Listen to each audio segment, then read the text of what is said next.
Good morning once again to everyone across the Commonwealth and the wider world for this day one of our two-day international conference on addressing air pollution in the Commonwealth.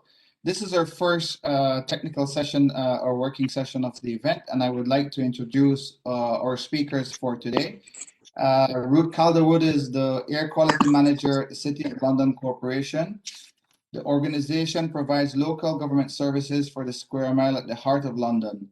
Ruth is responsible for developing and implementing air quality policy and has worked in local government air quality management for over 20 years. She has initiated a number of research projects such as the impact of burning biomass on urban air quality, real-world vehicle emission testing, and more recently developed proposals for an emission reduction bill, which had its first hearing in the House of Lords. The bill would provide London local government with much needed powers to control emission of air pollution. Ruth is going to tell us a wonderful story today about what's happening there. Dr. Radha Goyal is Deputy Director in Indian Pollution Control Association.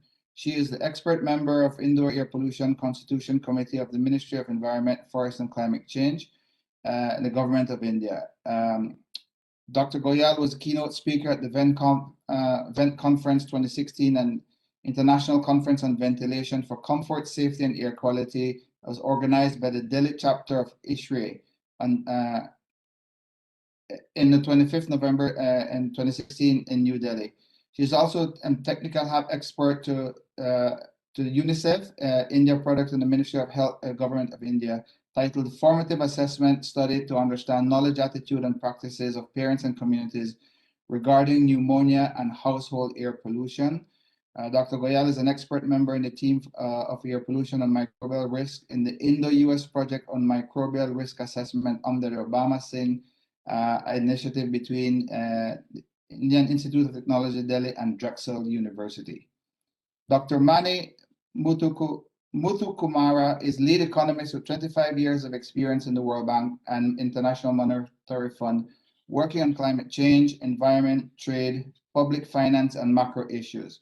His current work focuses on environmental sustainability and green growth, working with national and subnational governments, green finance, and policy frameworks to promote low carbon and climate resilient investments. He has significant field experience leading climate change and green growth policy dialogue and operations in the India Country Office 2008 to 2011, alongside extensive multi-country and regional work experience in Africa, Latin America and the Caribbean, Central Asia and South Asia. And finally, Mr. Mohammad Irfan Tariq joined the government of Pakistan in 1991 and is currently serving as Director General of Environment and Climate Change in the Ministry of Climate Change. Mr. Tariq is serving as national focal point for United Nations Framework Convention on Climate Change and has been involved in the climate negotiations since the Rio Summit. Mr. Tariq is also serving as member of the Executive Board of Clean Development Mechanisms, the UNFCCC, and Climate Change Center, and he is serving as Vice Chair of the Working Group of Intergovernmental Panel on Climate Change. So let me welcome four of you again, and let me start with you, Ruth, to tell us your story about what's happening there at the City of London Corporation in air quality management. So. Thank you very much. Hello, everyone. I'm really pleased to be part of this event today and to be able to share with you some of the things that we've been doing at the City of London to deal with air pollution. Do we have the slides available? Yep. Next slide, please. Thank you. So as David mentioned, the City of London Corporation, we provide local government services for the square mile, which is a very small area right in the centre of London. The map on the slide there shows the administrative boundaries of all the London local authorities, and right at the centre, the area coloured in red, is the City of London Corporation. And you can immediately see it's a very small area, which is why it's called the square mile on account of its size. And the location there means that we're very much affected by activity. The air pollution is very much affected by what goes on across the whole of London. So that in itself presents challenges. Even though we're a small area, there's around about 24,000 businesses, just under 500,000 people commute into the city each day to work, or they did prior to the pandemic, so it's very quiet at the moment. There are only around 7,500 residents, but there are lots of very large buildings and narrow streets, and again, that does have a significant impact on local air pollution. And the pollutants that we're concerned about here are nitrogen dioxide and small particles, PM10 and PM2.5. Next slide, please. So when we look at what affects air quality in square miles, some of these will be very familiar to you, no doubt. One of the main things is vehicles. A lot of vehicles in the United Kingdom are fueled by diesel. Diesel is not a great fuel for air pollution on the whole. We also have, as I mentioned, a lot of large buildings, and they all have energy plant. So they're all heated by gas combustion plant. We also have combined heat and power plant. And a lot of the large buildings have diesel generators, and this is all adding to local pollution levels. We also have, as I imagine a lot of you do, a lot of construction, demolition, and street works. There's a lot of dust created by that, but also the equipment used on those for that activity tends to also be run on diesel and can be quite old and quite polluting. With all the workers that come into the city each day, there are lots of restaurants there to feed them, and many of those use solid fuel, so charcoal and wood, and they're adding to sort of local levels of particulates. And there are also wood burners, not so much in the square mile, but in the areas surround, and particles from wood burners do drift into the city and add to our particle levels. Next slide, please. So I've just included a couple of graphs to give you an idea of what's taking place. These two show levels of both nitrogen dioxide at the top and then PM10 at the bottom over the last few years from 3 of our main monitoring stations. You can see straight away that things are improving. The red dotted line on the graphs is the World Health Organization guideline for each pollutant, and levels are coming down at all sites. And you can see in 2020 there was quite a significant reduction, particularly in nitrogen dioxide, and that was a result of the response to the pandemic in London, where the vast majority of people in the square mile have been working from home. So we've just not had the activity there that's created the levels of pollution that we normally see. But despite that, the trend is downwards anyway. And if anybody's interested in seeing the data, all of our data is available on the website londonair.org.uk. Next slide, please. So we have an air quality strategy. I've just listed some of the things there that we have been working on, that we've been doing. I suppose we can sort of group it into moving away from combustion, so away from using diesel and gas to provide energy. We use 100% renewable electricity for our own purposes. We've also got electric refuse collection vehicles in our contract, and we also require organisations that do work for us to use zero emission vehicles. We also have a lot of measures to reduce the amount of traffic on the streets, whether that's through freight consolidation or pedestrianising certain streets, moving road space over to cycle lanes. We've recently introduced zero emission street. We have a programme to do with unnecessary vehicle engine idling, and with our car parking charges, we charge more for more polluting vehicles. We also require clean energy plant in new buildings and closely regulate construction activity. And as David mentioned at the beginning, we have put forward proposals for new regulatory powers for all London local authorities in the form of a private members bill. And this would give us powers to deal with non-traffic sources of pollution. Next slide, please. So to support our air quality strategy, we also have a climate action strategy that was adopted last year.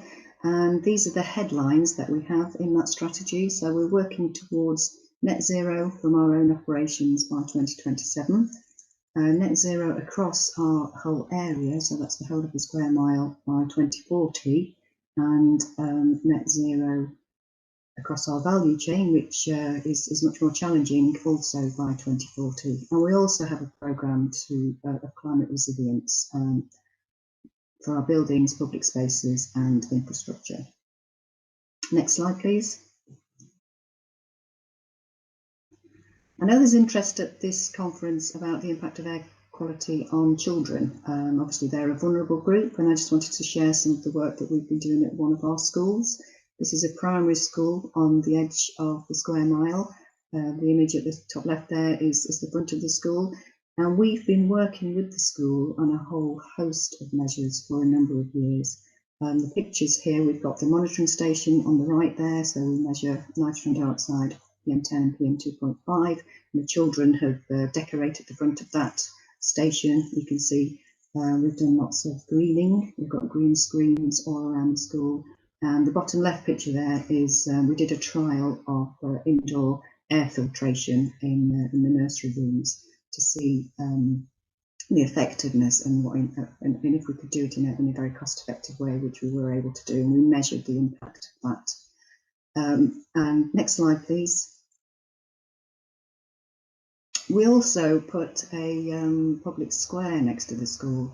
So the image at the top of the slide there is the photograph is taken from the top of the school, and you can see that there's a road right outside, or there was, and that's been turned into a public square, which is showed in the image below. So all of that traffic has been taken away and rerouted from that particular section of street there, and that's had quite a marked impact on levels of nitrogen dioxide. And at the same time, what we did was we increased the width of the pavements around the school, and that had the effect of taking traffic on the other sides of the school, where traffic does still run, further away from the actual school itself. Next slide, please. So this shows you the impact of all the work that we've been doing at the school. This is monthly mean nitrogen dioxide concentrations from 2003 right through to present day, and you can see that there's been an ongoing trend in improvements. The red line is the average out, and the little circles are the monthly readings. You'll probably be aware that they do vary during the year according to weather conditions. We tend to get higher levels in winter and in summer, but the overall trend is definitely down, and the public square and the pavement widening was undertaken during the course of 2016-17, and you can see after that there's been quite a big reduction, quite a marked drop. Next slide, please. So I just wanted to end on something else that we've been doing with children. We do a lot of engagement, and this is something we've been working on recently. We launched an air quality superhero competition to get children excuse me, across London to think about what powers they might give a superhero to deal with air quality. We had a lot of really great entries. These are just some of them. And what we're going to do with this is we're going to take the best entries and turn them into lanterns and get them installed around the city so that they light up at night, and they can be a focal point for people to walk around, and it's going to be something really sort of bright and cheerful. But it helps people to engage with the topic, and not only are children thinking about it, but their parents are, and it's just another way that we can work with different communities. Next slide, please. So this is the final slide. I've just put information on how you can contact us here if there's anything that you would like to liaise with us over. We've got our website, our email address. We've also got a Twitter account there if you would like to follow us, and we're on LinkedIn if anybody's interested in connecting. We also have a free smartphone app that you're able to download that will provide pollution alerts and low pollution routes across London. Thank you. Ruth, thank you very much for that wonderful presentation. I'm sure that there will be a few questions from the audience, from attendees at the end of our presentations today, but let me turn immediately to Dr. Goyal. Dr. Goyal, the stage is yours. Good afternoon to the people who are attending from India, and Obviously, very good morning to the people who are attending from London. So, a very good morning, and it's a pleasure moment. And I would like to thank Mr. David for giving me this opportunity to speak on this important and prestigious platform of and very important topic, that mitigation of air pollution. So when I'm talking about the Commonwealth countries initiative about it, so I think India is the most talked country regarding air pollution problems. So I would be discussing in my presentation more about the policies, strategies, and whatever the leadership efforts has been made by India in past so many years, and what is the way forward we are looking how to tackle with this air pollution problem in India. Next slide, please. So, first of all, looking at the major air quality concerns in India, so I can divide the whole of, the Indian air quality concerns into three major categories, like the urban areas, the critically polluted areas, and the rural areas.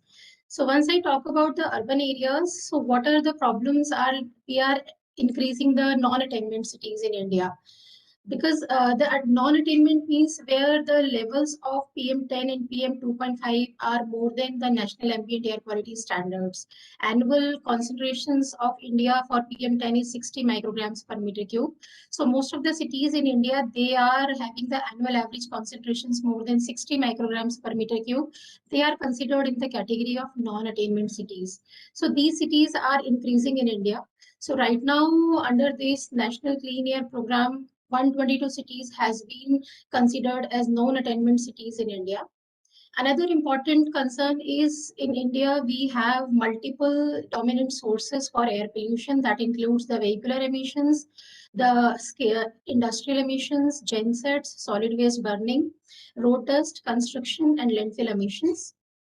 And if we look at the data from 2000 onwards, that major concern is the trend of certain pollutants like PM2.5, PM10, and NOx is continuously increasing in India in most of the cities. So that air quality exceedances is a major concern to be taken care of. And then according to, because it has been from the various source apportionment studies, it has come up that the transportation sector is the major contributor to India's cities air quality. So lot of alterations in the fuels, lot of alterations in the emission engines technologies has been come up with. Then I come to the critically polluted areas are the areas where industrial townships and industries are working. So continuously, there is a comprehensive environmental pollution index is very high in these industrial areas, whether in terms of water pollution, air pollution, or waste. So the dominant sources of these critically polluted areas are thermal power plants, refineries, chemical plants, etc., which are contributing to the bad air quality in these townships. And the pollutants of major concern are NOx, PM10, 2.5, SOx, VOCs, and polyaromatic hydrocarbons. Then comes to the rural areas in India. So use of biomass and coal and kerosene, they are the major contributors to the indoor air pollution and the most talked about the household air pollution. So I would be here more discussing about the ambient air quality, because once we are talking about the mitigation strategies, unfortunately, very less has been done in India in terms of indoor air pollution, and we have only the estimations. So I would be more discussing about that ambient air quality issues. And then the pollutants in even the rural areas are outdoor air pollutants. That is again because of the biomass burning and gensets. And the pollution of concerns are mainly the PM10, 2.5, carbon monoxide, that ozone. So these are the main pollutants which are in rural areas. Next, please. So once we talk about the global burden of disease for in India, if I look at this, cities or countries across the world, so it's a major portion, like almost 5,27,000 deaths per year is contributed because of air pollution exposure in India. Whether it is indoor air pollution, which is the major contributor, almost 4 lakhs deaths are because of indoor air pollution exposure, and 1,20,000 deaths. This is the WHO 2014 data. This was the data. After that, a lot of sensitization activity has been started and a lot of initiatives has been taken by Indian government. So that's what I'm showing here, the 2014 data, which was very alarming, and a lot of initiatives and mitigation strategies has been planned after this data of WHO. Next, please. So here I would like to share, this is the Central Pollution Control Board's data for 56 cities are here for PM10 data. This is the annual average data, which is saying that the concentration of PM10 annual average is most of the cities are exceeding the levels. So this is why the non-attainment cities are in India are increasing.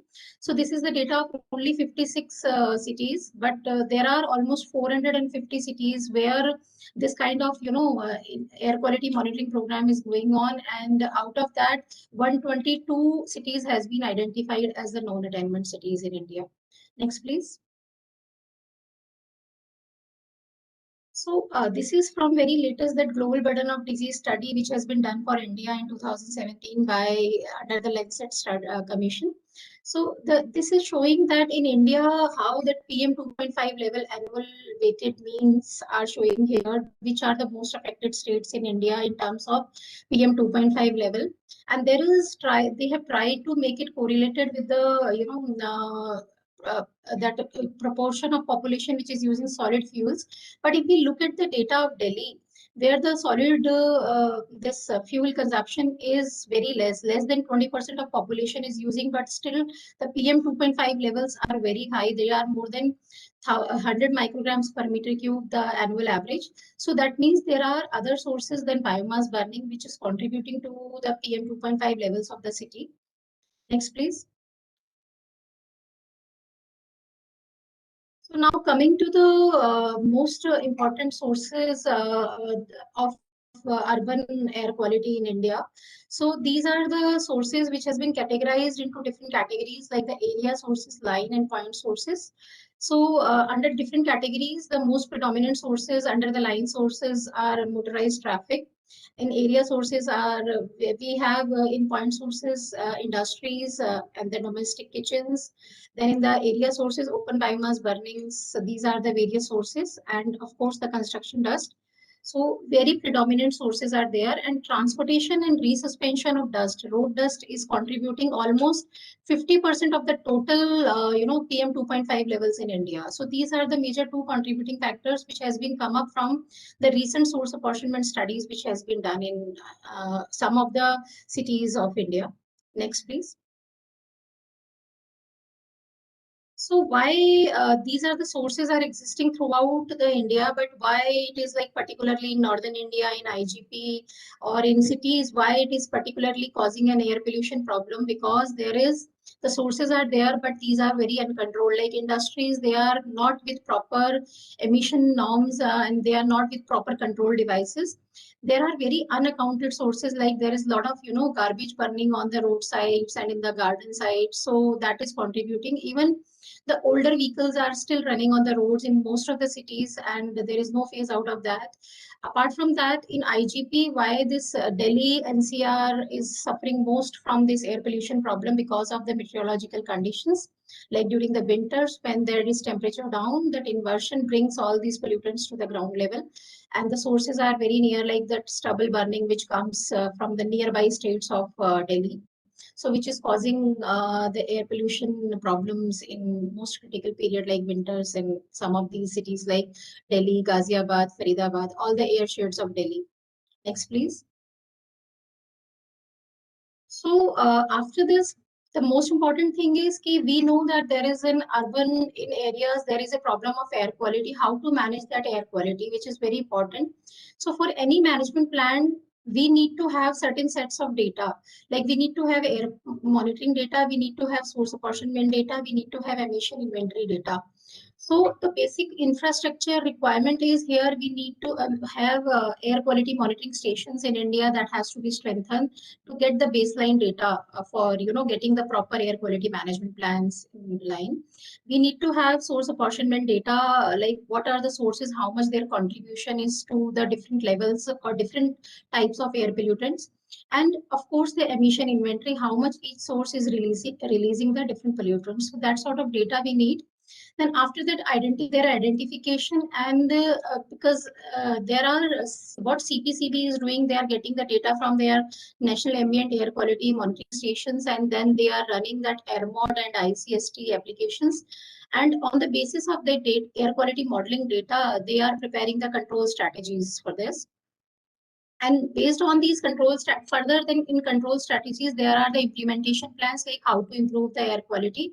The most important component of this whole QAMP is that evaluation and effectiveness of implemented controls. So the monitoring of this and evaluation of these effectiveness of whatever the improvement plans has been implemented, that is very, very important. And based on that, again, there is a requirement. So this boxes in blue is the current CPCB functioning, what they are doing actually. But that, that health study and impact assessment data, impact analysis data is still lacking in India. We don't have enough health study and impact analysis data, which has to be incorporated while identifying and measurements of these particular, air pollutants and their sources. And still, like, there is a need of doing this cost benefit analysis of all the control strategies, and very much important to strengthen all these source apportionment and emission inventory things. Next, please. So if I discuss about the current status of air quality monitoring in India, right now we are having 779 manual monitoring stations. Means there is like PM10, 2.5 and other pollutants like national ambient air quality parameters. There are 13 parameters which are measured and monitored by the chemical methods or by the manual operations. So these stations are lying in 339 cities in India. Next, please.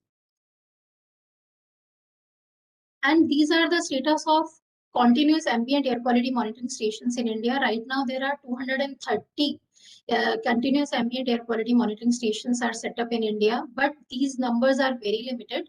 As per the 2011 census of India, population census, there is a need and requirement of almost 4,000 such continuous air quality monitoring stations in India. That is 2,000 to 800 in urban areas and 1,800 in rural areas. But still, we are just having only 230. So this has to be taken care, because the PM 2.5 level in throughout India, in most of the cities and even in rural areas, the major challenge is to monitor that PM 2.5 in India. Next, please. So after this air quality monitoring, the most important next step is the source apportionment and emission inventory status of India. So 6 cities, like what we have currently with us is the 6 cities studies, which has been done long back in 2011. Then we have IIT Kanpur study in 2016, which was about the sources of Delhi. Source apportionment study of IIT Madras and IIT Delhi, which has been done in 2017. We do have right now there is a study of 7 cities in Punjab is going on source apportionment for PM 2.5 and 10. Tariq has also done some study, that the Energy Research Institute. Ministry of Earth Sciences is also coming up with the emission inventory study. And now under this NCAP, NGT has given a strict guidelines. NGT is National Green Tribunal of India. So that is the apex body which has made it compulsory to have a source apportionment study for 102 non-attainment cities in India. Next, please.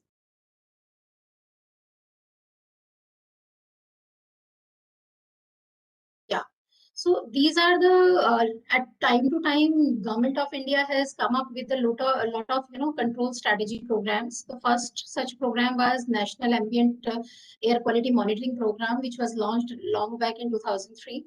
After that, there was a comprehensive action plan, action program, which has came up in 2017 after the data of 2015 and 16 and WHO report about India's air quality data, and Delhi has been ranked as #1 in the world in terms of air pollution. So this cap came after that.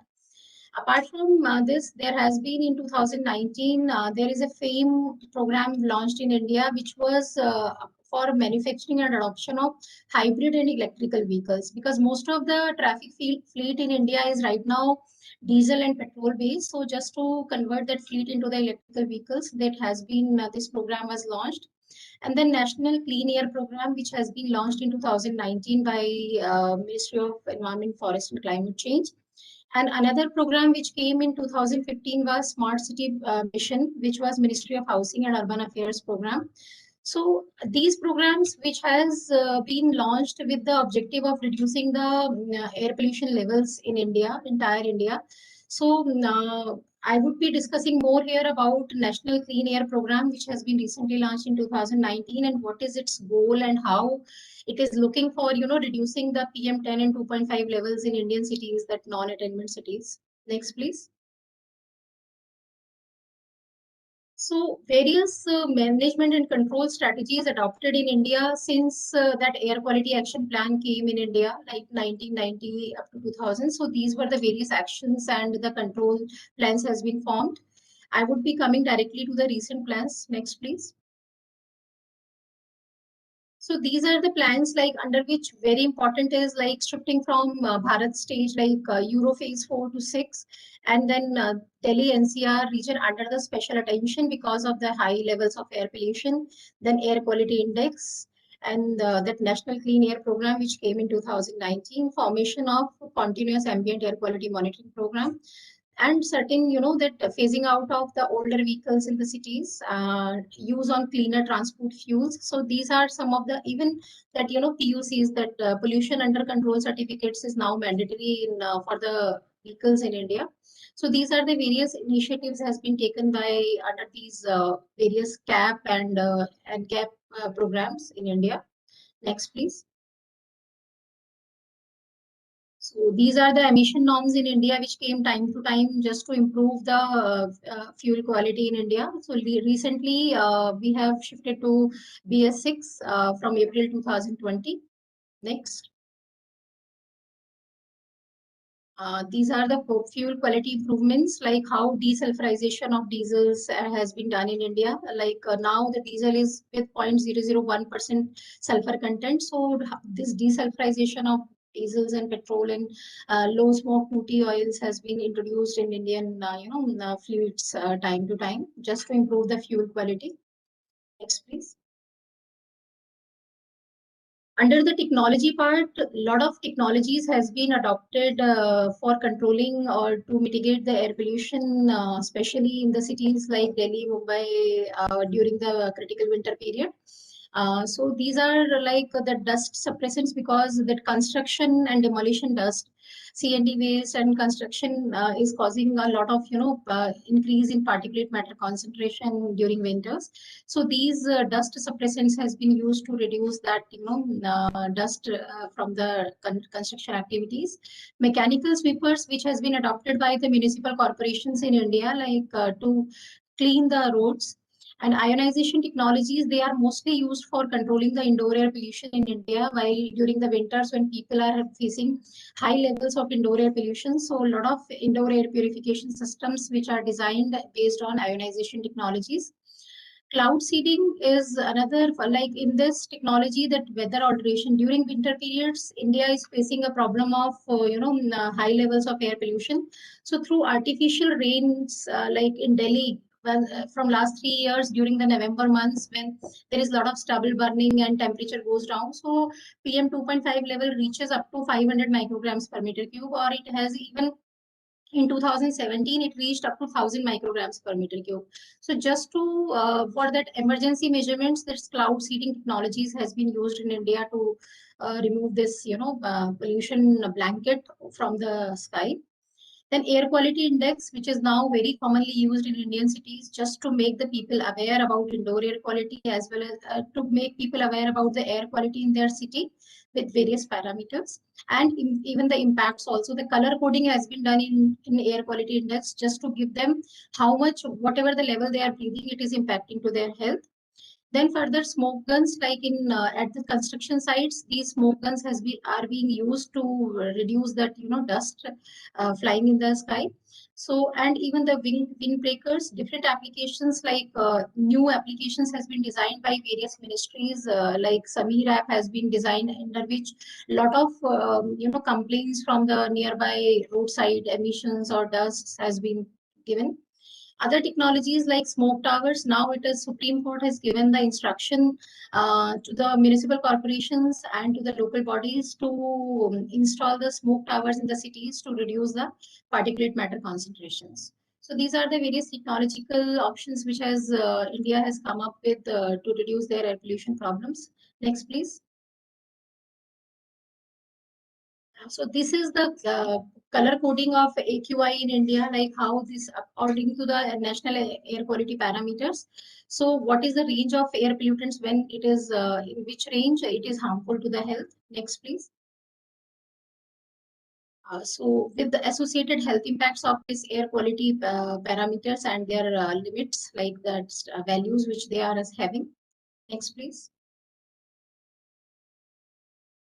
So under the technological interventions, India is now looking for Make in India concept, and they are coming up with the new technologies, in-house technologies for curbing the air pollution. CSIR NEERI has designed this wind augmentation air purifying unit. With the purpose of this unit is to reduce the local level hotspots air pollution, because now in India, a lot of traffic intersections where the pollution levels are very high. It reaches up to 300 micrograms per meter cube in peak hours. So this kind of technology can cater or take care of local level pollutions from the traffic, tailpipe emissions. So very successfully, this technology has been tested in India at different cities like in Delhi, now in Gurugram and Faridabad. So these kind of interventions now India is doing just to reduce the local level air pollutions and to reduce the exposure of the public. Now there is a concept like India is introduced is the mobile vents monitoring, like at different areas where there is no continuous air quality monitoring stations. These mobile vents has been sent to monitor the air quality in rural areas, especially like in Punjab and in Haryana in various states. So these mobile vents are used to get the data of air quality. And then now the time is like, because these air quality monitoring is a need, and we have a very, it's a big country and with large population and large area.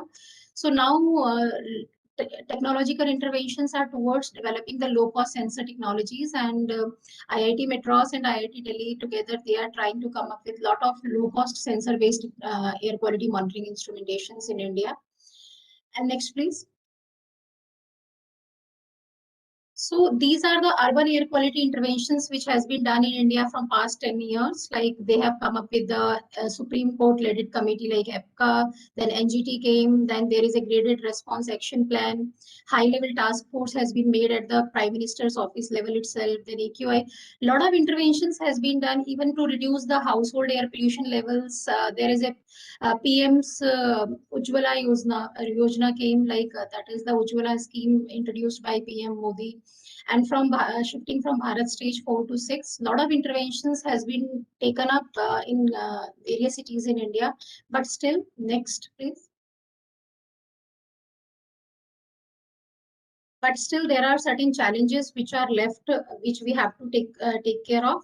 Like whatever the monitoring stations we are having in India, they need proper categorization, because right now there are I have shared that 779 are ambient monitoring stations manual, and so based on their like activities like residential or commercial or industrial activities, we have to categorize these ambient air quality monitoring stations and get the separate data so that we can take a separate interventions and the control measures for each area.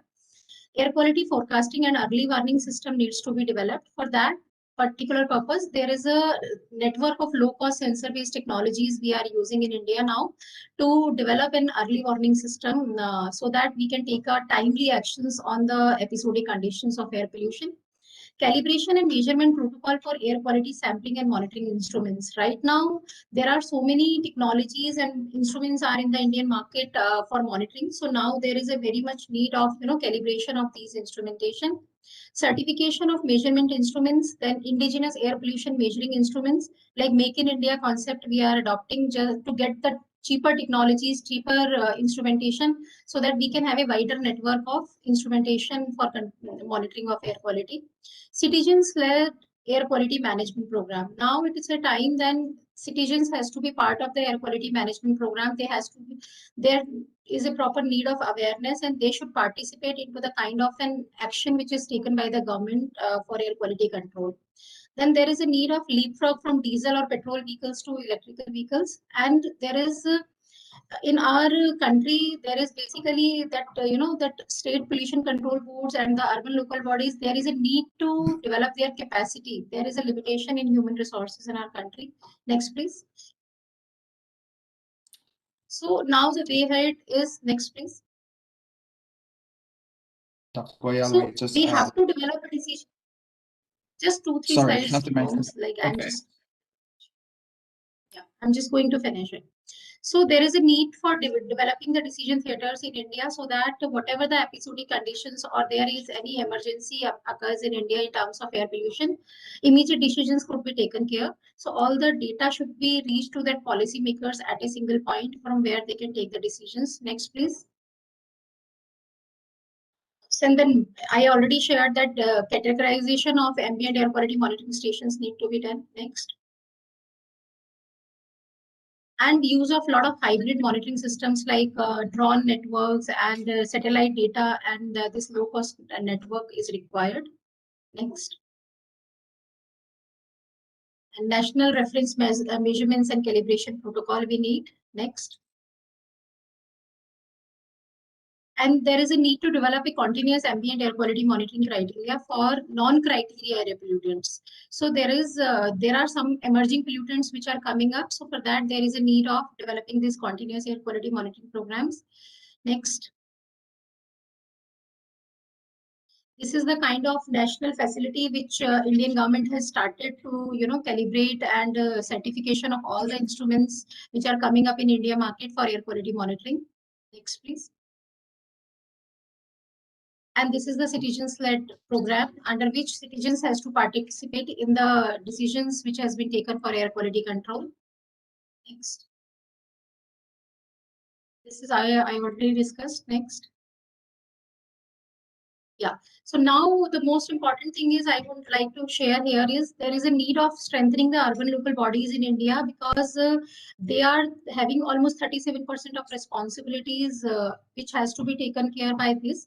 So we need to develop their strength, and there is more technical capabilities has to be strengthened at the state pollution control board levels. Instead of following the city-centric approach for air pollution control, we should follow the airshed management approach, under which the city and its boundary in the nearby states has to be taken care. Then interstate coordination is very, very important, and delineating the responsibility. Like right now, CPCB is the monitoring body which is also looking for the control. So there should be proper delineation of responsibilities to be taken care by different departments, and different departments, ministries has to come up together. There is a need of interdepartmental alignment for mitigation strategies. Thank you so much. Thank you. Thank you very much, Dr. Goyal. Let me go now to Dr. Mani right away for him to share his presentation with us.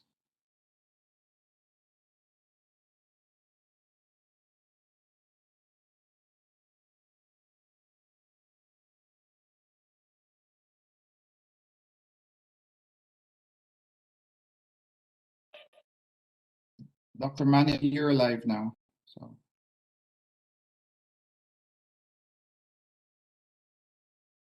Can you see my screen out there? Yes. Okay. Can do. Thanks.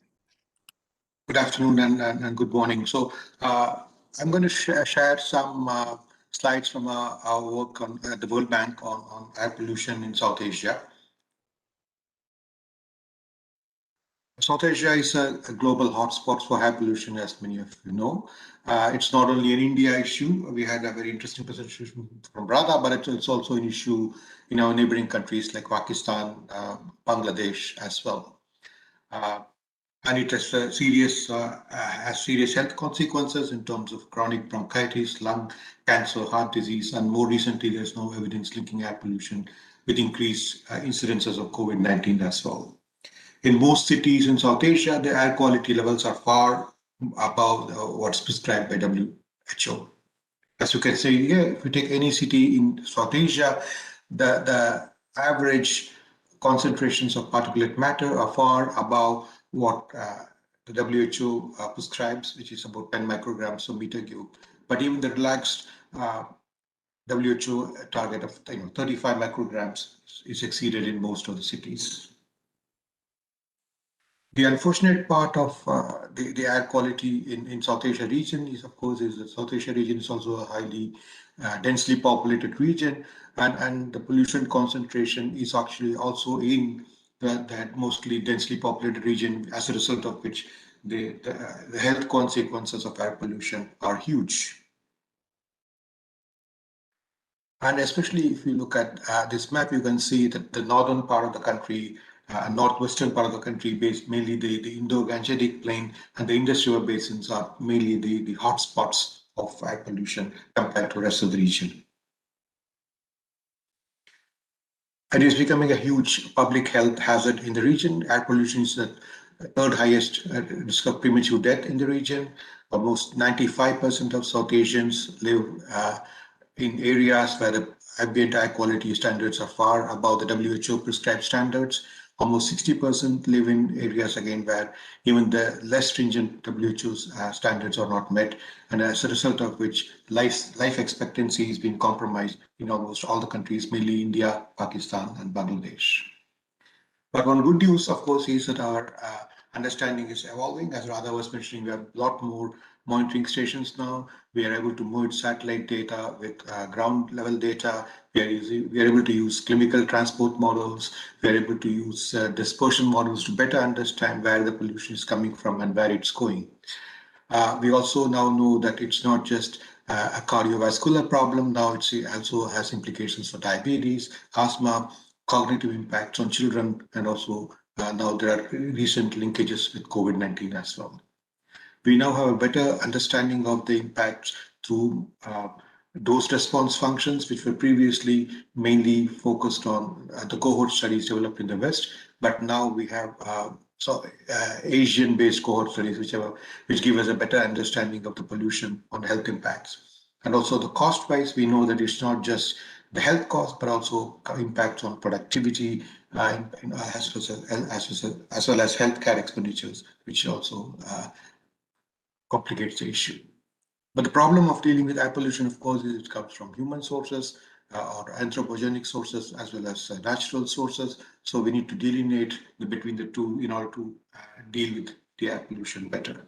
And similarly, we have indoor sources as well as outdoor sources as well.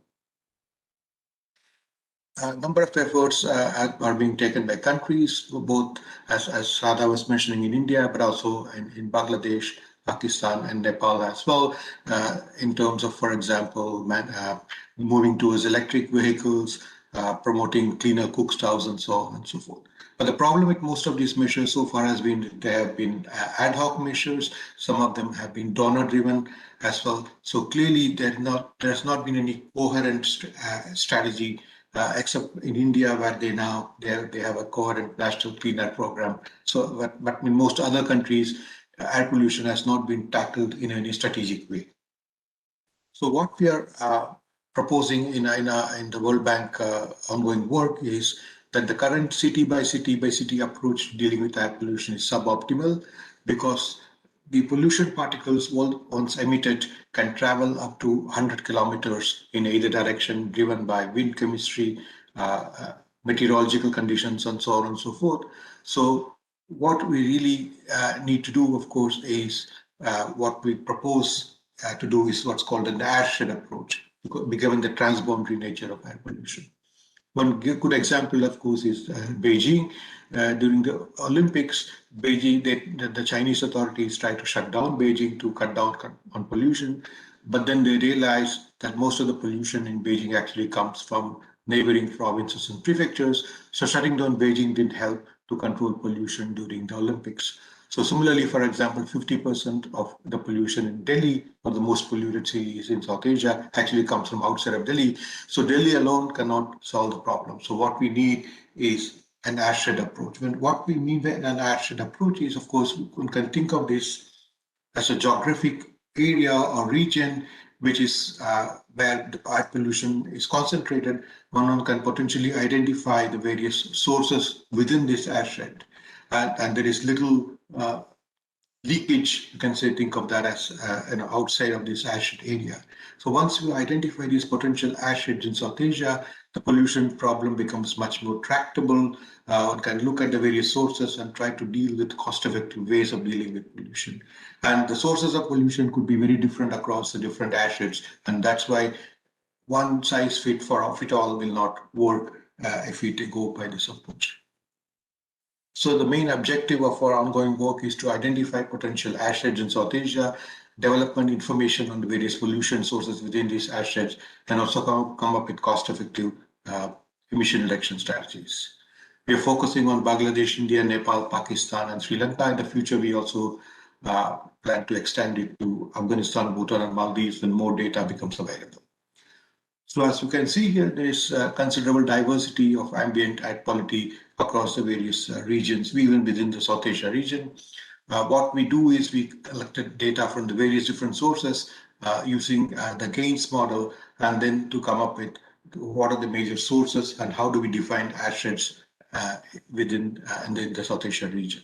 So as you can see here, you have pollution coming from natural sources, you have coming from anthropogenic sources, and also we differentiate between what is called as the primary sources, mainly coming from power plants and fuel burning, but then the secondary sources, meaning the ammonia from agriculture interacts with SOx and NOx to form the secondary particulates, which again is becoming a major impact. Again, there are various different sources. As you can see here, the traditional sources are from power plants to large industries to mobile sources, but then also you have open burning, municipal waste burning, and then fertilizer use as well is becoming a major source. So what we did was we looked at kind of what are the various sources within the regions in South Asia, but not only that, we looked at the various sources, but also we looked at where it is coming from, whether it is the pollution is generated from within the region, or it's coming from outside the region as well. So we were able to map this for almost the entire South Asia region at a gridded level. For example, this is for Dhaka, this is for Islamabad, and so on and so forth. So the red dots you see here are the current levels of pollution. And if you look at 2030, in terms of what will happen based on the existing policies that the countries are taking, as you can see here, the blue arrows, in many parts of South Asia, we will not be able to reach any reasonable, even the relaxed WHO's target of 35 micrograms with the current set of policies. So clearly we need to do much more than what we are doing based on the existing policies and strategies. But there are solutions, cost-effective solutions, and which could be taken. But if the regions decide to go alone, this is what they could do. For example, if you look at the Indo-Gangetic Plain in India, even with the existing technology, the regions take action, they can only do so much. But on the other hand, if all the regions take actions together in a coordinated, collaborative fashion, as you can see here, almost the entire region is able to meet the WHO targets by 2030. So in other words, what we are trying to show here is that cities or regions cannot do much going alone, but what we need is an airshed approach or a much more of a collaborative approach, and that would significantly help in terms of reducing or meeting the WHO targets. Again, in terms of one may wonder what will it cost to reach the WHO targets. Now, as you can see here, there are different options for the countries or the regions. Either they can continue with what they are doing using the 2018 legislation, or going forward with some ad hoc measures, for example, promoting electric vehicles or promoting clean cook stoves. What we feel is these are just ad hoc measures which without any thinking to the cost effectiveness, without also coordinating across the various regions, and that will not serve the purpose, and that will also be more expensive. On the other hand, of course, if they go the extreme route of trying to force all the regions to adhere to certain standards, even that will be very expensive. So what we are proposing is that one could potentially aim towards the WHO standards by 2030, using certain most cost-effective measures that, again, based on the principle of an airshed approach. So, for example, we see here, for example, that for the Indo-Gangetic region, the most cost-effective way of dealing with pollution comes from, for example, clean cooking and lighting, municipal solid waste management, and so on and so forth. The current focus has been on transportation and power plants, but what we feel is that there has to be a shift in the direction in terms of most cost-effective, as opposed to just promoting measures that are not only popular, but also that in the long run may not be cost effective. For example, on the other hand, if you look at the non-Indo-Gangetic plain, there the focus should be more on the power sector or municipal solid waste rather, and so on and so forth. Similarly, for other regions, other countries, again, we feel that there has to be a recalibration of the focus of dealing with air pollution.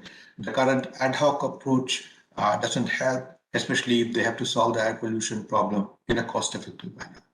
So this we are able to identify these potential opportunities for various countries. And as you can see here, especially going forward, I think one area which there's not been much focus, of course, is indoor air pollution, especially moving towards clean cooking opportunities. Because a lot of focus currently has been on transportation. Yes, it is a major source of pollution, but in the long run, we feel that the focus should be more on issues like clean cooking, municipal solid waste management, and so on and so forth.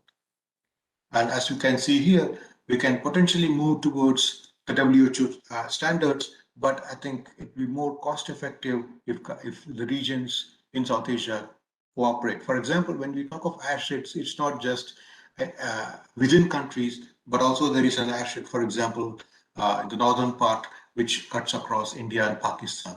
There is an airshed that in the eastern part, for example, between India and Bangladesh, there's an airshed between India and Nepal. So clearly, I think it's just the dealing with air pollution should be more taken up as a regional issue and not a city-specific issue as it is being run right now. And that's only when the regions can actually move towards the WHO standards in 2030.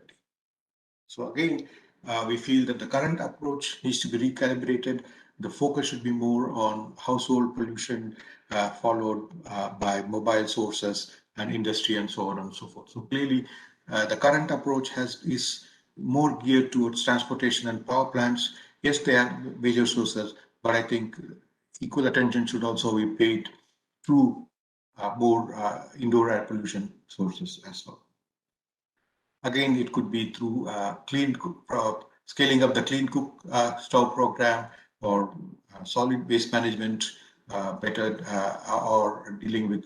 So what we have done is we have identified potential sources within these potential airsheds in South Asia. We feel that's the cost-effective way to move towards the targets of the WHO by 2030. Again, in terms of the health impacts, clearly number of deaths can be divided between ambient air pollution and household air pollution if we go by what's being currently done today. But if we actually take cost-effective actions as we are proposing in our study, we can actually save a lot of lives, and that too in a cost-effective manner. And so that's kind of the bottom line that we are saying is that if we move, it is possible to move towards the WHO interim targets by 2030. And if the countries of the region collaborate, it's much more cost effective and and a number of lives can be saved as well. So again, what are the key messages coming out of our ongoing study? There are, of course, number of sources, but then it's important that the region moves beyond the city or even state level approach to more of a collaborative approach. Although they have succeeded in decoupling emissions from GDP growth, but it's not sufficient to deliver what we need in terms of the WHO targets. And therefore, there's a need to move towards more cost-effective methods based on an airshed approach and the collaboration across the regions. I'll stop here. Thank you.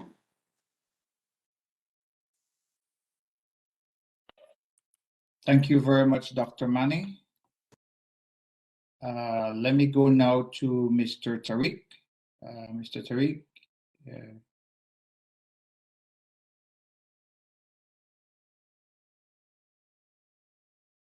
Mr. Tariq, you would need to unmute your microphone, yeah?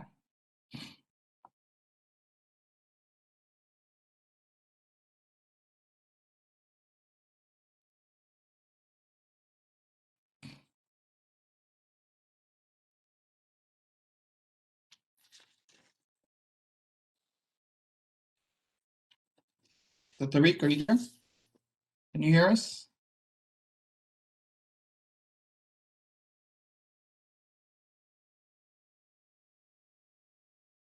Not connecting with Mr. Tariq. So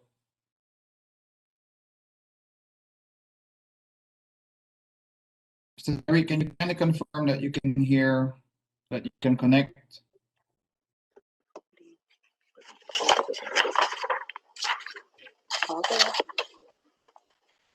Yes? Your slides are ready to go, Mr. Tariq, so yes. Can you hear me? Yes, we can. I'll go ahead and mute now. You can go ahead and start the presentation, Mr. Tariq. So. Hello. Can you?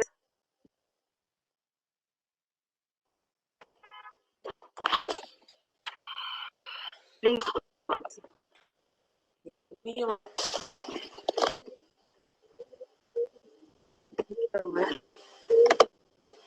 Stuck हो गए?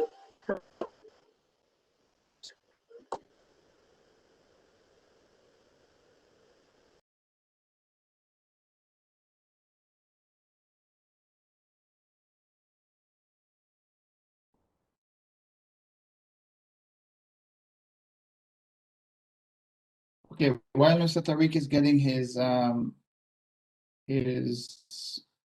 connection sorted, I do have a number of questions, or a couple of questions in the chat function. I have one in the chat function actually, and one on social media message. So one of them is, and I guess Ruth, this is one I can post to you as soon as we open the. Hello, can you hear us? Yes, we can hear you. Yes, we can hear you. Can you please go ahead and start? Okay. So, thank you very much, ladies and gentlemen. My name is Irfan, and I work for the Ministry of Climate Change in Pakistan.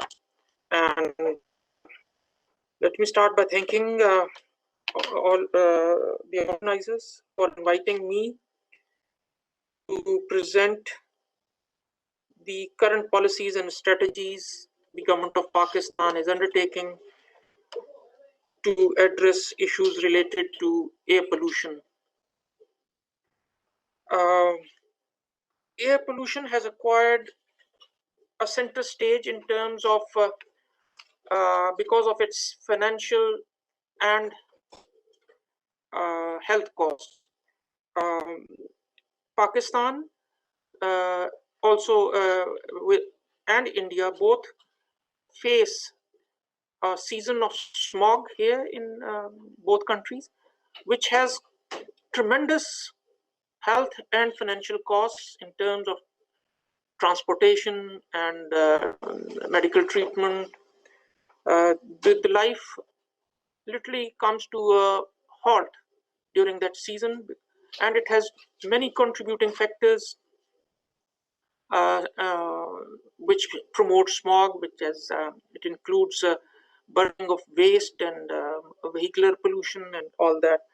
So let me start by so can we go to the first slide, because this I just want to highlight. Yeah, this is the thing which I just want to highlight here is that the assessment is that because of PM 2.5, on average, there's a reduction of 2.7 years in the average age of a Pakistani. So if, and you can very well imagine the loss of 2.7 years in the workforce means a lot. It also says that 47.7 billion US dollars is lost because of air pollution. These are some of the findings of the World Bank study, which was carried out not too long ago in 2016. Number 3, which I just want to highlight, is the reduction in crop yield. Pakistan, as you know, is an agrarian, agricultural economy-based country. We have a large agriculture sector, and there's a reduction of 35% and 45% yield as a result of ozone pollution, and would be equivalent to a loss of US dollars around 1.8 billion. So in terms of socio-economic indicators and the financial costing, I think we have the air pollution is impacting us a lot. And since it's an issue within the country and across borders, this is a property of commons, and I think this is where we need collaborative and regional initiatives. Can we move to the next slide, please? Some of the initiatives the government of Pakistan has undertaken, which directly or indirectly contribute to the reduction of air pollution. So Pakistan Clean Air Program, this was initially initiated in the early 2000s. But then there was some institutional changes, and we were able to meet some of the targets, and we were not able to meet some of the targets. Now, with Asian Development Bank support, we are into developing a Pakistan Clean Air Plan. I think this is a very important framework because Pakistan is a fairly large country with 220 million population, and the plan actually needs to be in line with the governance structure. So we have a national government, then we have subnational governments, and then we have got local governments. So it has to align with all those governance structures. A second very important initiative, we saw that brick kilns technology used in Pakistan is based on a very primitive, obsolete technology where fossil fuel is burned to in the brick kilns to prepare bricks. So with the support of UNEP, ICMOD, we had initiated a program of conversion of brick kilns to a zigzag technology, which is not really a technology, a methodology. We stack bricks in a way that the heat content, doesn't escape, and the carbon pollution is reduced. So, in this initiative, there are around 10,000 brick kilns all across the country, and till date, we have around half of them converted to zigzag technology, and more than half actually. And the reduction in the fuel efficiency has increased 60%, and the carbon emissions have been reduced to 40%. Recently, the government in the transportation sector introduced Euro 5 petroleum products. So Pakistan is now Euro 5 compliant in terms of petrol and diesel and all its products. And I think this is a leapfrog jump from Euro 5. We have actually moved to Euro 5. And this is important in terms of addressing vehicular pollution. In the same transport sector, the federal cabinet has approved the electric vehicles policy, which sets a target of 30% electric vehicles in Pakistan by 2030, which is a very ambitious but achievable target, and we are moving towards this target. In the forestry sector, the 10 billion tree tsunami is a flagship of the government of Pakistan, where we are increasing our green cover considerably all across the country, and it has huge impacts in terms of sequestering carbon and creating a green environment. Another flagship initiative is the Green Pakistan initiative, which was launched by the Prime Minister himself in 2019. And the first phase was in 20 cities. It's a urban focused initiative, multiple initiatives in 5 thematic areas.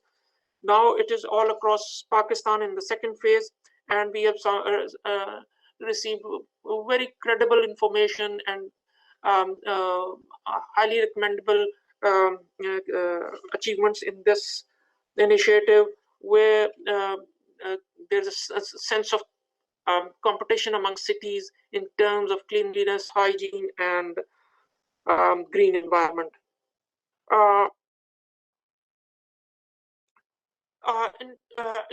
Connecting the can we move to the next slide, please? I'm sorry, I was on the next slide. Yeah, thank you. We have also tried to bridge air pollution with our climate commitments.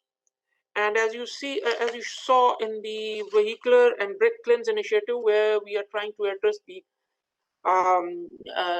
short-lived climate pollutants, we are trying to reflect what the costs of all these are borne by Pakistan, and we're trying to mention the air pollution initiatives in the coming NDCs, which we are trying to revise and will be done in a very short time.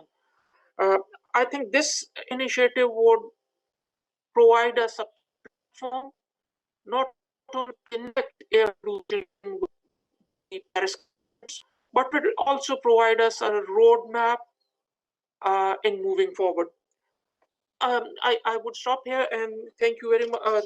Thank you again for this opportunity. I think I have tried to present the impacts air pollution is causing and the initiatives the government of Pakistan has taken to address this issue. Thank you very much. Thank you very much, Mr. Tariq. Leave your microphone on for us, if you can, please, so that we're able to do it. So I do have a question from the audience, and let me go there first. I think, Ruth, this was directed to you. It says, what's the TfL thoughts on the emissions from transport refrigeration units that are very high emitters of soot from their non-road mobile machinery engines and RMM? So. Yeah, so TfL, Transport for London, is a body that's part of the Greater London Authority that's not actually part of the City of London Corporation. So I can't speak on their behalf, but a good point is made about refrigeration units, transport refrigeration units. They tend to be an uncontrolled source of pollution. There aren't any powers that we have to deal with that source of pollution, but there are lots of organisations looking at alternatives to diesel. And sorry, the question about non-road mobile machinery, was there a separate?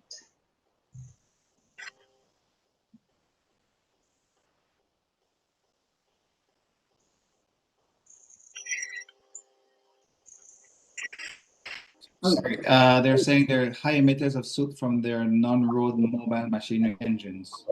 Yeah, so in London we have a system to control non-road mobile machinery through the development control planning process. And what the local authorities do in certain areas where air pollution is high is we require the latest Euro standard for non-road mobile machinery to be used. And we have a system where we're working in collaboration with all authorities together to go onto the site to check the compliance with the latest standard. Yeah, thanks very much, Ruth. Dr. Manning, I wanted to ask, what is the largest or the biggest challenge facing Asian countries in implementing measures to mitigate air pollution? Some of the countries or stakeholders we've spoken to don't yet make the connection between air pollution and climate change. Several of them have said to us, our focus is not air pollution, it's climate change. What's the biggest challenge that you face in working with countries to come together on that matter? Thanks, David. So, yeah, the biggest challenge, of course, is coming up with a coherent strategy to deal with air pollution. That's what is kind of missing. Yes, there are linkages between climate and air pollution, but actually not because some of the sources are somewhat similar. Combustion of fossil fuel is pretty much leads to climate change as well as air pollution. But not always. I mean, I think there are some synergies, but there are also some differences. But in terms of air pollution, what we are trying to argue is that the current measures, ad hoc measures, are ad hoc, and also I think people don't see the opportunities for collaboration. For example, 50% of the pollution in the city of Delhi comes from or actions outside of Delhi. So if Delhi has to solve its air pollution, it has to collaborate with the neighboring states in the Indo-Gangetic Plain, be it Punjab and Haryana, maybe Uttar Pradesh, and so on and so forth. Delhi alone cannot solve this problem in a cost-effective manner. So whatever measures Delhi takes in terms of installing more monitoring stations or giving more warnings to the population, but that all will continue to be ad hoc unless they start collaborating. Again, similarly, we were surprised to see in our results that a lot of the pollution in Dhaka, in Bangladesh, actually comes from the eastern part of India, West Bengal. So clearly, I think Dhaka alone cannot solve the problem. There has to be a collaborative approach with the Indian state of West Bengal. Similarly, with issues between the two Punjabs in India and Pakistan. So what we trying to argue is that an airshed approach is the way to go, and countries, regions should recognize that air pollution particles travel long distances, so cannot be dealt with locally. So if we try to deal with it locally, it's suboptimal.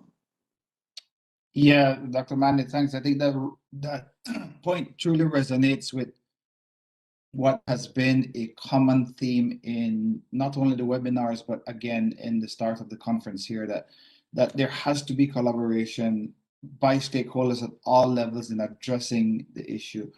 And I think if I can turn to Dr. Goyal, this is particularly true for indoor air pollution. And I was just struck by the figures you put up on one of your early slides with the numbers of people who die from 400 and something thousand from indoor air pollution. I would assume that that's disproportionately women and children. And yet we saw in an earlier webinar that a significant amount of the pollutants in the air in Delhi comes, as Dr. Mani was saying, comes from stubble burning, comes from emissions that are outside of Delhi, but also emissions that are outside of the home. So how do you get people to collaborate on addressing the issue inside the home, and how do you get a coherent strategy around addressing indoor air pollution? Thank you so much, David. You asked me very interesting question because I work more on indoor air quality as compared to ambient. So yes, of course, because I think in indoors, tackling any problem is, I feel 50% of the problems in indoor air quality is linked to the ventilation. In India or any other country, if I talk about, if we correct the proper ventilation systems in households, so we can solve 50% of our indoor air quality related problems. So proper design of ventilation, proper timings of opening and closing of windows and doors in the households.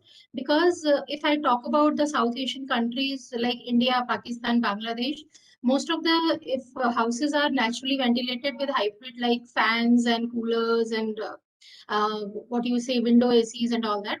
So proper, timings for we need fresh air from outside only. So we should have proper timings. People should be aware that what time the air quality is better outside.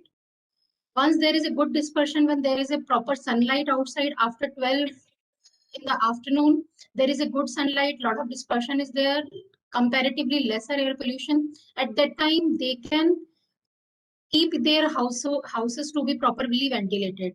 Another important thing is, because in indoors there are the confined environments where once the pollutants enters, it traps, it cannot go out once it is entered. So we have to keep a check, like there is a lot of indoor activities which are also contributing to that pollution level which is already entered into the home from the outside, like our kitchen activities. If I talk about the city like Delhi, where most of the people, they are now on the LPG and PNG, but still there is a lot of indoor air quality issues in cities because there is not proper ventilation systems inside the kitchens, and the sizes of kitchens, the sizes of ventilators or the exhaust fans which they are using in the kitchens. Apart from the kitchens, there are a lot of use of cleaning agents, these aerosols inside the houses, which are again contributing to the indoor pollution levels. So the data which is showing in the global burden of disease, that is mostly because of household air pollution, that is in the rural areas because of biomass burning. But I am talking about here the urban indoor air quality issues, where due to lack of proper ventilation, due to a lot of indoor activities which are contributing a lot towards indoor air pollution concentrations, apart from it is infiltrating from the outside. So people should be very much aware about, like, they should keep a check on their indoor activities. What activity is contributing to what kind of indoor air pollutants? How much time they have to keep their windows and doors to be open to ventilate their homes? So these kind of awareness and activities people have to think about to control their indoor air pollution levels. Yeah, thank you very much for that, Dr. Radha. I mean, I think part of the problem sometimes, at least when I lived in Los Angeles, was people boarded up closed their windows and doors and put on the air conditioning because they, well, it's so polluted outside, so let's go inside the house, assuming that the air conditioning is going to resolve the issue for them. But I keep saying to people, an air conditioner is not an air scrubber, it's not an air cleaner. It doesn't remove pollutants from the air. It cools the indoor air for you. So yes, Mr. one Tariq, more thing I would like to add here, David. One more thing I would like to add. The thing is that indoor air pollution generally, that people, once it is trapped, so they think we have to, properly flushing out. Maintaining that air exchange rate inside the building, it is very, very important. Some of the standards has been given by ASHRAE, some of the standards has been given by Building Code of India. So they has to be properly maintained, which is very, very important to follow. Yeah, that's important. I'll pose a question for Mr. Tariq and Ruth perhaps as well. Dr. Radha raised an important question about standards. I know in London they've been doing quite well on standards for road transportation. I think they're moving towards indoor air quality standards and standards for levels of emissions around schools. Ruth, perhaps you can take this. Is that a key? Is that an important way to move forward, you think, in setting standards and then trying to migrate or transition the general public towards accepting or adopting those standards? Yes, I think standards are always a good idea, I think, because they're clear and they're a tool to help people to understand what everybody's working towards. And also it gives an industry an opportunity to know if there's a definite standard to work to, then you're more likely to get development of appropriate technology to work towards that standard. I mean, there are several standards. There's the Euro standards, obviously they've been covered today in a lot of detail, which are great. We used to work towards the European Union limit value air quality standards, and now we're moving towards World Health Organization guidelines, which are actually tighter, and they're being reviewed at the moment, and it's likely that they might become even tighter. So that gives us the benchmark to work towards. So I think standards are a very good way of getting everybody to move forwards.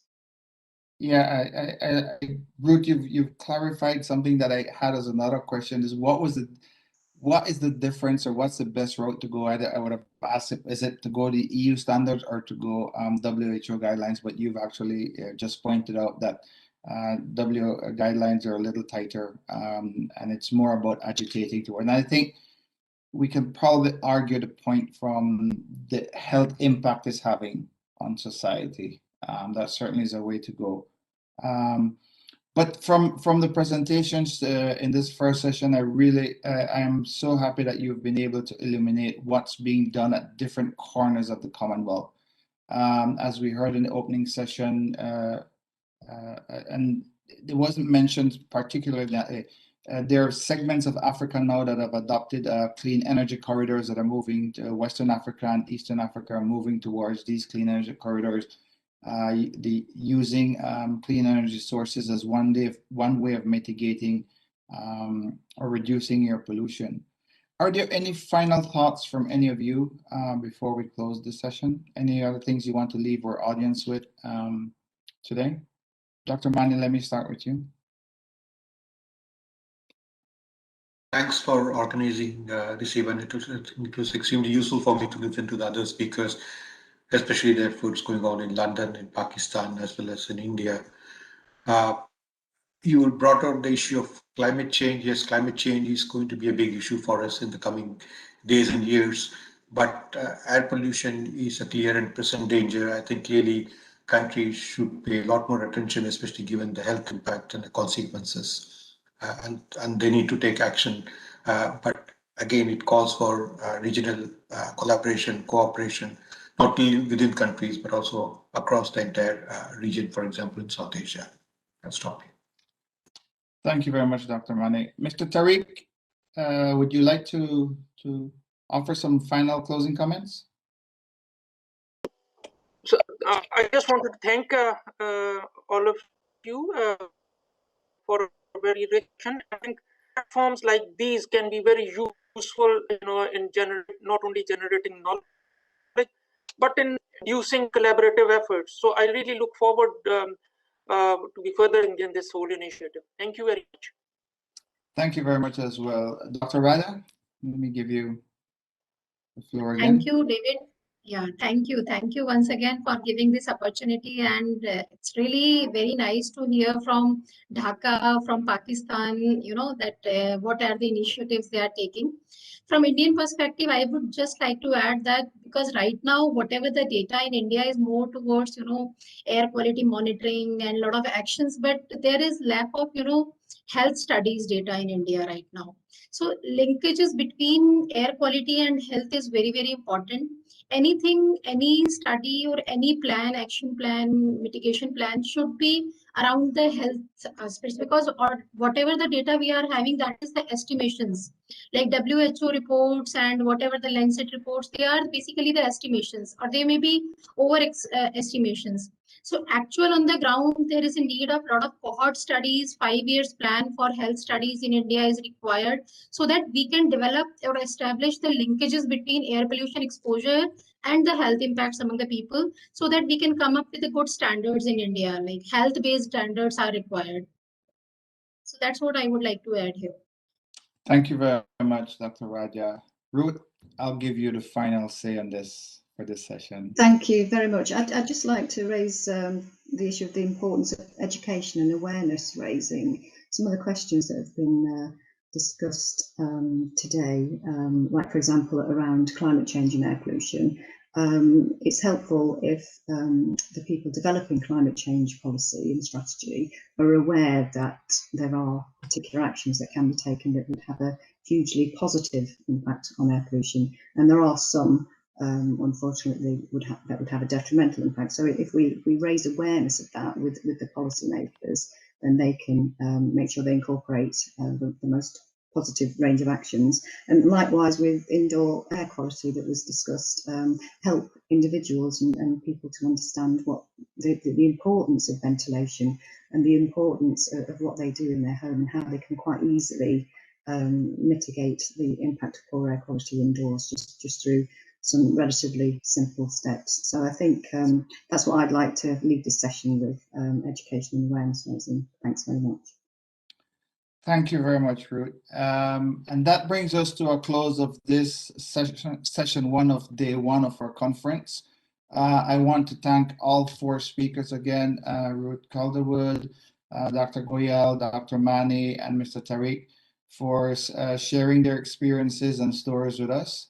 And I want to invite everyone to join us for session two, which starts in about 8 minutes time at 12 noon London, British summertime. And I think that's 4:30, I believe, or sometime in Indian time. So that gives everybody a chance to get up and get a drink, get a break. As we try to do it how we would in a normal conference. In between sessions, you have a time to get up and take a break. So thank you all very much, and we'll see everybody again in the next 8 minutes for session two. Bye-bye. Thank you.